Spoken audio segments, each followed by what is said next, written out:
This episode of Techno Buffalo is brought to you by Netflix.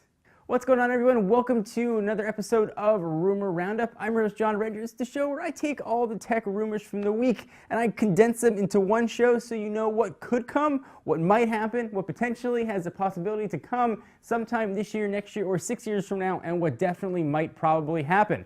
Up this week, it's all about the iPhone 6, the Galaxy S5, and the iWatch. Rumor Roundup, let's start rounding things up.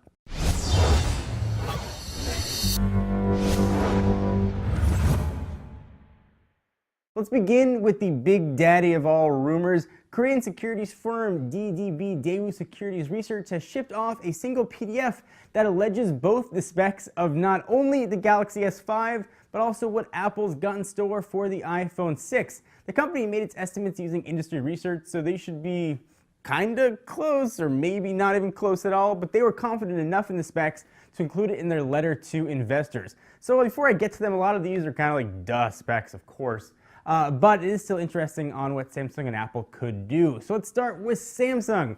Galaxy S5, according to them, is going to be a 5.2-inch screen with a resolution of 2560 by 1540. It'll be an AMOLED display, and if you can do your quick math, that is a whopping 560 ppi. Power of this guy is a Snapdragon 805 or Samsung Exynos 6 processor. Samsung kind of does that. They do two separate processors with their devices, depending on the model. 3 gigs of RAM, which like we saw in the Galaxy Note 3, available in 32, 64, or for the first time as far as I can remember, 128 gigabytes of storage. That is a lot of gigabytes. 16 megapixel camera, 3.2 megapixel on the front, and the big boy obviously on the back. Running Android 4.4 KitKat. Release date, here's a big one, Q1 or Q2 of this year, and by my math and my sundial, we're already in February, so only 2 months left in Q1, so maybe very soon. Omitted though from their specs and mentions of a fingerprint or retina scanner, which you've heard rumors of, and what the darn thing might be made of. We've heard some rumors that it might ditch plastic and maybe go the way of metal, but I wouldn't hold your breath for that.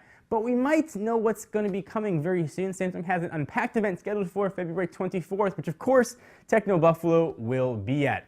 So what do you guys think? That seems like Captain Obvious specs for the next generation Galaxy S5.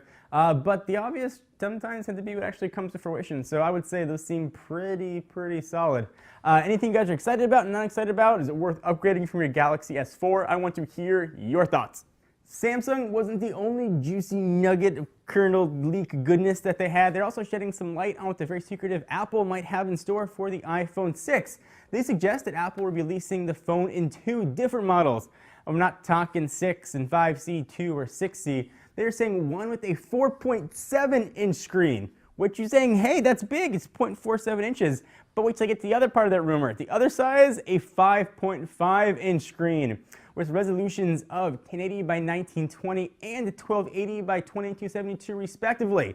Apple will also supposedly be changing the material of the screen to indium gallium zinc oxide, otherwise known as IGZO, from the older low-temperature polysilicon, or LTPS, they were suggesting.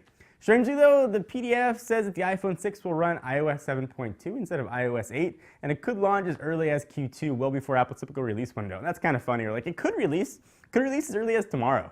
I would say for sure we will see the iPhone 6 as early as tomorrow, but as late as the end of this year.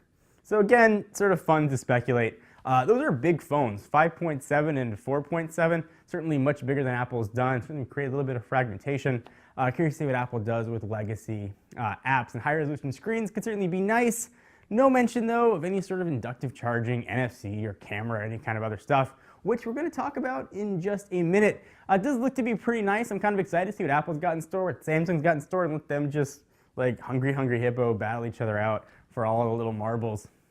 We're the marbles in that analogy. Regardless though, I'm excited. We take a break from all the awesome rumors to thank our friends at Netflix. If you don't use Netflix, you are seriously missing out on all the great TVs and movies that you probably didn't get a chance to go out and see. You can catch up on things like The Walking Dead, Breaking Bad, Netflix original programming. Definitely worth checking out if you've got any console, Xbox 360, an Xbox One, a PS3, PS4, a Wii, or a Wii U. You can already get Netflix or really any smartphone app. If you've got a Windows phone, iOS, or Android, it works, and you should be checking it out. If you're not already, give it a free 30-day trial. Go to netflix.com/buffalo to try it, because you should. You're missing out on all the great shows. Again, that is netflix.com/buffalo. Now back to the rumors. While we're sitting with Apple, let's go and talk about them.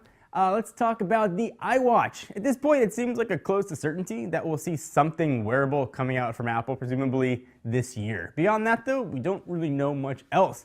The New York Times was trying to illuminate what Apple might have in store. They claim that Apple is focusing on health and fitness uses for its rumored iWatch, and that iOS 8 make a pact with a health book app that will help users track their health progress. So with fitness gadgets becoming their own category, it kind of makes sense that Apple would want a piece of that ever-growing, delicious, and presumably very profitable pie. Wearables, though, are often plagued by poor battery life. New York Times has also claimed that Apple is going to try to alleviate that by offering, finally, I might add, wireless inductive charging to the iWatch, and also will release a charging plate to accompany it. So that sounds kind of realistic, but the Times takes it one step further, saying that Apple is experimenting with solar charging as well, something if it ever does come to fruition, I would not bet your house on seeing it anytime soon. The inductive charging rumor makes a lot of sense. If they're going to have inductive charging in an iWatch and a charging plate similar to the Qi charger, I would assume the iPhone 6 will also come with inductive charging. And maybe even NFC, though it's not related. I'm just thinking about things I hope that it might have, wistfully. Anyway, guys, what do you think? What are you excited about, not excited about? Galaxy S5, iPhone 6, iWatch, sort of like the heavyweights of the rumor world every year, sort of Samsung's flagships, Apple's flagships, and let them battle it out. But I'm excited. I want to know what you guys think. Leave it in the comments, sort of down here, in like my belly button area. Thank you guys for watching. Hope you enjoyed. Of course, check us out at technobuffalo.com for the latest and greatest tech news. Until next time, I am John Rettinger. I'll see you next video.